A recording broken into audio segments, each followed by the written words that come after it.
800年前、アラバスタ王国を治めていた女王の名は、ネフェルタリ・ディ・リリー。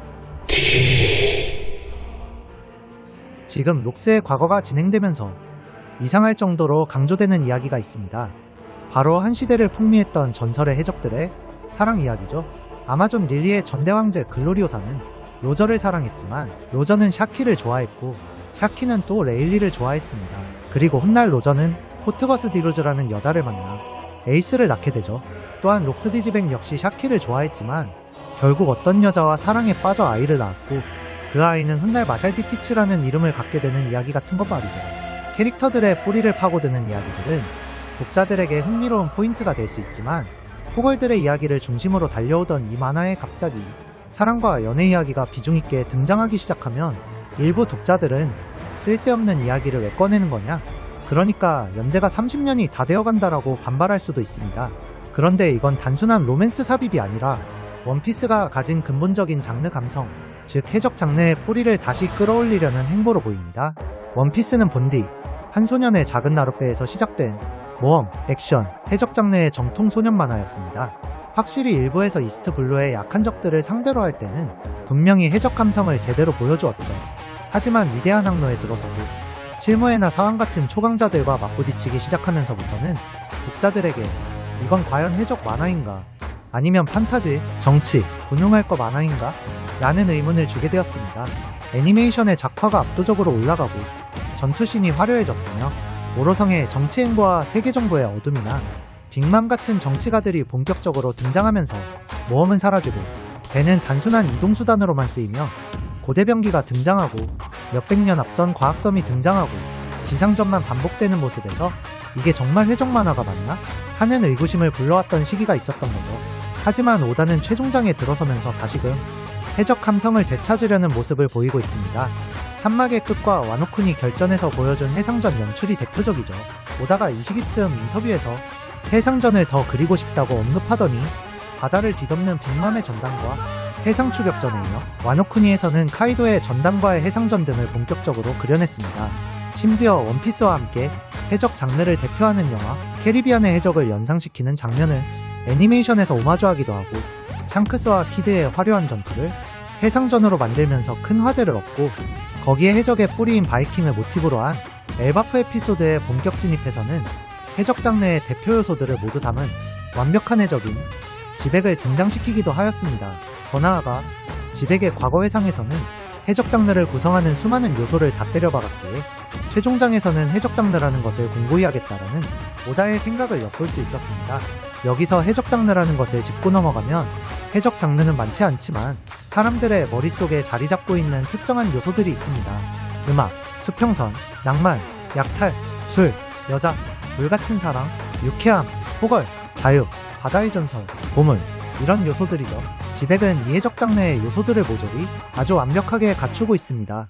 지백은 해적의 정석이라고 볼 수도 있을 정도죠. 그런데 제가 보기에 지백의 회상에 들어서고 가장 눈여겨봐야 할 것 같은 해적의 설정은 바로 해적들의 불같은 사랑입니다. 당대 최고의 미녀인 샤키가 납치되었다고 세계 경제가 멈출 정도가 된다는 것. 시대를 열은 로저라는 사내가 숭고한 데이보다는 여자를 더 밝히는 자유해적이었다는 것.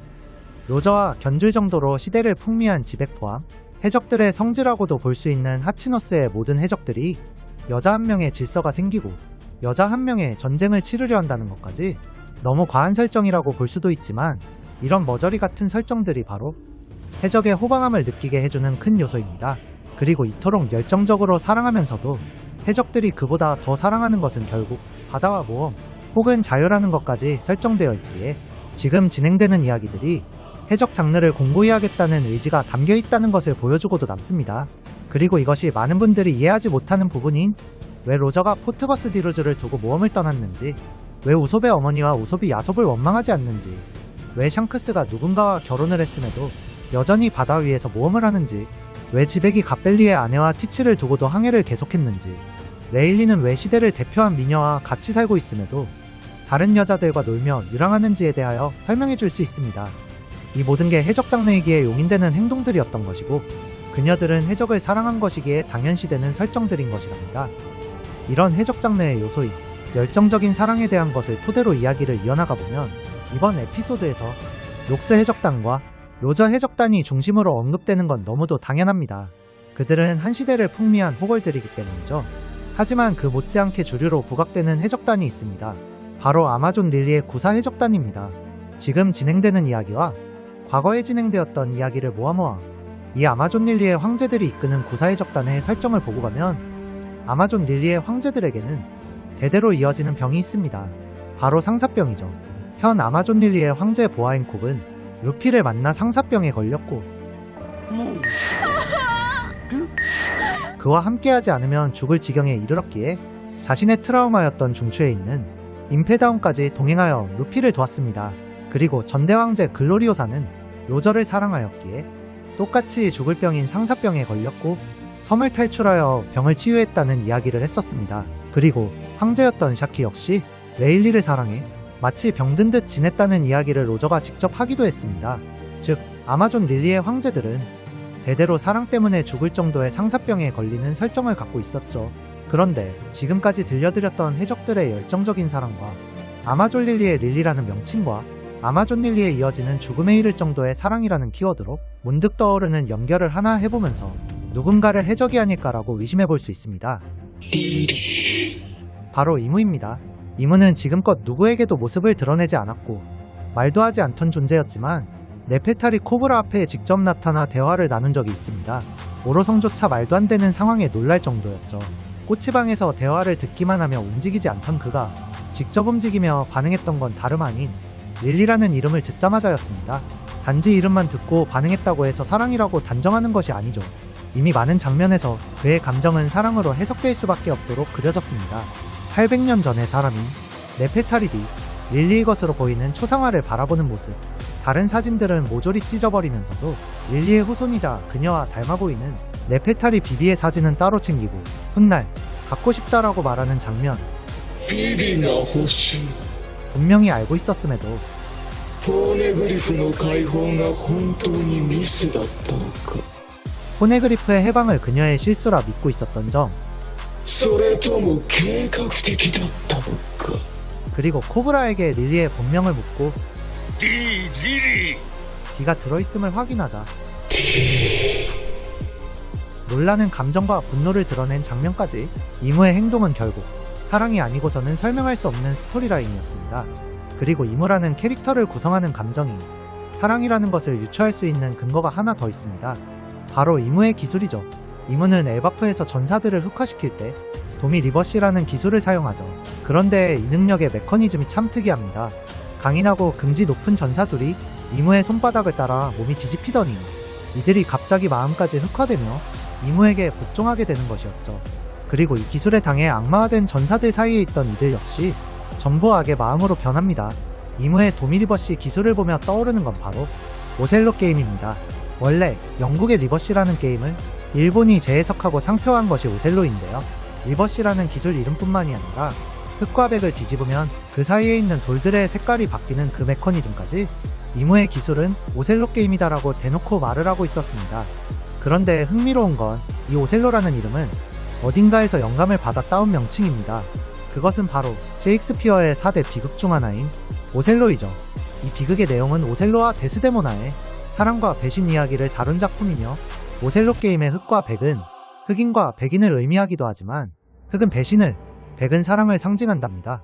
이런 이무의 기술 상징성의 사랑이라는 의미와 함께 그가 사랑한 것처럼 보이는 릴리의 이름은 백합을 의미하며 백합의 꽃말이 순결이기에 사랑을 상징하는 소재와 네이밍으로 많이 쓰인다는 점까지 고려하면 이무를 구성하는 캐릭터성에는 해적 장르의 상징인 불같은 사랑이라는 것이 포함된다는 것을 알 수 있습니다. 이무는 800년이 지나도 이어진 사랑이기에 집착적 사랑이라고 표현하는 것이 더 맞겠지만 말이죠. 그런데 이것만으로 이무가 해적이라고 단정하기엔 근거가 너무도 빈약합니다. 그러나 이무의 정체가 해적일 가능성을 강하게 뒷받침하는 두 가지 정보가 더 존재합니다. 하나는 이무가 세계가 가라앉을 때를 대비해 수백 년간 만드는 다리들의 이름이 모두 해적 장르의 필수 소재인 테킬라 울프, 보드카 울프, 럼 울프, 버번 울프 라는 것입니다. 태생이 귀족인 사람이 세계가 가라앉을 때를 대비해 만드는 다리의 이름들을 서민들과 해적들이 즐겨 마시는 값싼 증류주의 이름으로 붙인다는 것이 너무도 의심스럽기 때문이죠. 하지만 해적들의 불같은 사랑과 술의 이름이라는 두 가지 요소로는 이무가 해적일 것이라고 말하기엔 근거가 너무도 부족해 보입니다. 그런데 이제 마지막 하나, 이를 보완해줄 이야기가 이번 록스의 회상에서 등장했다고 판단됩니다. 이번 록스의 회상에서 이무는 또 하나의 해적 상징 키워드와 엮이게 됩니다. 바로 뱃사람들에게 내려오는 전설, 데비 존스이죠. 이번 록스의 과거 이야기에서 록스가 이무에게 뜬금없이 나는 데비 존스의 숭배자다. 라고 말한 후 아무것도 할 수 없음을 깨닫고 돌아서는 장면이 나옵니다. 그리고 지백의 본명이 세계 정보를 피해 숨어 사는 데비 일족의 데비디, 지백이라는 이야기가 나오죠. 이에 대해 데비 존스에 대한 이야기를 들려드리려 합니다. 데비 존스는 원피스뿐만 아니라 해적 장르에서 빠지지 않는 뱃사람들 사이에서 오래 내려오는 전설입니다. 캐리비안의 해적에서도 저주를 받았지만 사랑이라는 감정에 깊은 고뇌를 하는 캐릭터로 대중들에게 각인되었죠. 그리고 해적 장르인 원피스에서도 데비 존스에 대한 설정이 이미 있습니다. 많은 이들이 걸러도 된다고 생각했던 에피소드 데비백 파이트에서 등장했죠. 이 게임을 짧게 설명하면 적의 동료나 심볼을 빼앗는 게임입니다. 가라앉은 모든 것을 자기 것으로 삼는 데비 존스의 이름을 따왔으며 게임을 시작할 때는 동전을 바다에 던지고 데비 존스에게 게임의 시작을 보고하는 맹세의 의식으로 시작되죠. 그리고 이 게임이 해적섬에서 시작된 것이라는 설정까지 나옵니다. 이는 지금 진행되는 록스 해적단의 이야기와 그대로 맞물리며 회수된 정보이죠. 그런데 이상한 점이 있습니다. 로비는 게임의 기원을 설명하던 도중 데비 존스에 대하여 이렇게 말했습니다. 悪魔に呪われて深い海底に今も生きているという昔の海賊よ。そういう伝説。海底に沈んだ船や財宝は全て甲板長だった彼のロッカーにしまわれる。 해저에서 아직까지 살아있으며 바닷속에 가라앉은 배와 보물 모두 갑판장 데비 존스의 로커에 들어간다. 이 이야기는 당시에 그저 뱃사람들의 전설인가 보다 하고 넘어갔지만 훗날 언급되는 또 하나의 전설과 겹치게 되었기에 이상하다라는 생각을 들게 했었죠. 바로 조이보이라는 이름이 처음 언급되었던 어인섬에서 등장한 반더데켄 9세와 겹쳤죠. 이 반더데켄 9세가 처음 등장했을 때 반더데켄 9세의 부하는 船は食っちゃいけん。キャプテンバンラーレッケン様に怒られるろ。 배를 건드리면 반더데켄에게 혼난다고 말을 하고 반더데켄의 배인 플라잉 더치매노에서는 探せ探せ沈んだ宝は俺のものだ俺は世界一の大金持ちキャプテンバンダーデッケンだ 가라앉은 보물은 나의 것이라는 노래가 흘러나옵니다. 즉 가라앉은 배와 보물은 모두 누군가의 소유가 된다는 설정이 데비 존스의 전설과 반더데켄 9세에게서 똑같이 겹치는 것입니다. 그런데 반더데켄 9세는 연결고리일 뿐 여기서 더 중요한 건 반더데켄 9세가 아니라 수백 년 전에 실존했던 반더데켄 1세입니다. 왜냐하면 반더데켄 9세의 배인 플라잉 더치매노에서는 가라앉은 보물은 모두 나의 것이라는 노래가 흘러나오는데 이 배는 반더데켄 1세가 직접 몰았던 플라잉 더치매노를 이어받은 것이라는 정보가 나왔기 때문이죠. 즉 가라앉은 배와 보물은 모두 나의 것이라는 설정이 데비 존스와 반더데켄 일족에게 모두 겹치는 것입니다. 그렇다면 두 인물이 같은 인물이냐라고 볼 수 있지만 이미 둘의 설정이 나왔습니다. 로비는 데비 존스의 전설에 대하여 갑판장이라는 직책을 말했고 부룩의 언급으로 인해 반더데켄은 선장이라는 직책이 나왔기 때문입니다. 부룩은 몇백 년 전 실존했던 반더데켄 선장의 이야기를 들려줍니다. 数百年も昔のお話。ある大しけの日、突然錯乱した海賊船の船長が部下を次々に嵐の海へ投げ込み、皆殺しにし、神にさえ唾を吐いた。その船長の名はバンダーデッケン。船の名はフライングダッチマン。彼は神の怒りを買い、永遠の拷問を受けながら海をさまよい続けることを運命づけられた。 반더데켄이라는 해적 선장은 폭풍우가 부는 어느 날 미쳐서 선원들을 모두 죽였고 신에게 침을 뱉었기에 저주를 받아 영원히 고문받으며 바다를 떠돌아야 하는 운명이 되었다. 그냥 해적 장르의 흔한 전설 이야기겠지 하고 넘어간 이 남자의 이야기는 이상하게 몇 화 뒤에도 다시 한번 언급됩니다. 実在はしたようだが、実際その伝説の船長バンダーデッケンはこの魚人島へたどり着き、この国で生き絶えたと聞いている。 반더데켄이라는 선장은 실제로 몇백 년 전에 존재했고 어인섬에서 죽었다. 라고 말이죠. 이런 자세한 설정들을 종합해보면 데비 존스와 반더데켄은 하나의 전설로 엮이지만 다른 사람이다 라고 정리할 수 있고, 이 뜻은 반더데켄 선장과 데비 존스 갑판장은 가라앉은 배와 보물은 모두 나의 것이라는 전설로 엮인 플라잉 더치맨 후에 함께 탄 동료였을 가능성이 높다라는 생각을 해볼 수 있습니다. 다시 말해 데비 존스와 반더데켄 1세는 동료였으며 반더데켄 1세가 자신의 동료들을 모두 죽였다는 설정을 고려하면 갑판장인 데비 존스 역시 그때 죽임을 당한 것일지도 모른다는 해석이 가능해집니다. 즉 데비 존스 일족의 후예인 지백이 데비 존스를 숭배한다고 말하며 임무를 적대시한 후 다시 돌아온다고 말하고 나서 세계 정상의 자리를 노렸다는 것과 데비 존스와 똑같은 설정으로 엮인 반더데켄이 신을 모독한 죄로 영원히 바다를 떠돈다라는 저주를 받은 이야기를 종합하면 데비 존스의 후예들인 데비 일족을 탄압했고 데비 존스를 숭배한다는 지백을 죽이려 했고, 마치 바다의 저주처럼 영생을 살고 있는 이야기와 맞아떨어지는 이무가 해적이었던 반더데켄 1세가 아닐까라는 추측이 가능해지는 것이죠.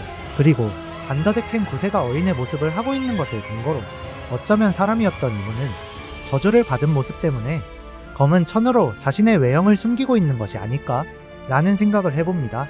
그리고 이무가 반더데켄 1세가 맞다면 이어지는 또 하나의 연결고리가 있습니다. 어인섬의 스토리라인에서 굳이 필요 없다고 생각되었던 반더데켄 1세의 후예인 반더데켄 9세는 이런 이야기를 합니다.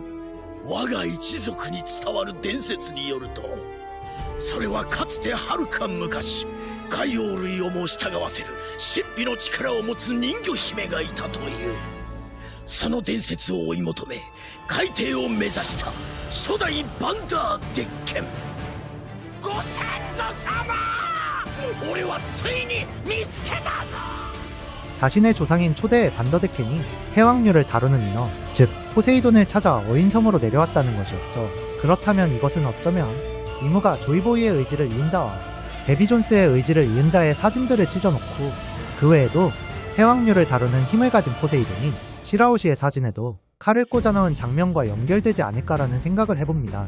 그리고 이무가 만약 반더데켄 1세가 맞다면 그가 릴리에게 보인 집착적인 사랑의 모습은 훗날 반더데켄 9세가 시라오시에게 보여주었던 집착적이고 미친 것 같은 사랑과도 연결지을 수 있지 않을까라는 생각을 해봅니다. 愛してる愛してる愛してる愛してる。結ばれる愛ならばよし。だが他の誰かと生きるお前などあってはならない。その時は死ね시라오시. 그리고 그가 해적이 된다면 제 유튜브 첫 영상에서부터 말씀드려온 자유와 지배의 계보가 너무도 완벽하게 완성이 됩니다. 세상을 지배하고자 하는 해적들, 데비디 존스 혹은 반더데켄, 데비디 지배, 데비디 티치, 세상에서 자유롭고자 하는 해적들, 조이보이, 골디로저, 몽키디 루피. 이렇게 말이죠. 이무가 해적이 맞다면 최종 보스 후보 2명을 진짜 해적의 감성으로 채워가고 있고, 심지어 조이보이는 해적의 상징인 안대와 갈고리, 그리고 의족을 낀 실루엣으로 암시하는 것을 통해 원피스의 최종장은 해적 장르를 공고히 하겠다는 의지를 펼쳐 보이고 있다고 판단됩니다. 오다는 늘 최종장을 그리고 싶어서 원피스를 연재하고 있다는 말을 해왔었는데요. 그 말대로 정말 사소한 설정 하나조차도 모두 유기적으로 연결이 되어 있다는 확신이 들어 놀라게 되는 요즘의 원피스입니다. 그렇기에 빨리 많은 분들이 기다리시는 총정리를 꼭 완성시키도록 하겠다는 의지를 다지면서 원피스는 최종장에서 수많은 해적 장르의 요소 중에서도 가장 상반되는 요소인 지배와 자유를 통해 소년 만화의 주인공인 해적소년이 마지막 순간에 무엇을 선택하느냐를 보여줌으로써 이 최종장에서 전달할 메시지와 마음을 결정할 것 같다는 생각을 해봅니다. それが俺の夢の果てだ。 다음 영상에서 만나요. 太陽の神ニカ、彼がいつかお前を自由な海へ、太陽のもとへ連れ出してくれる。本当？ああ、本当だ。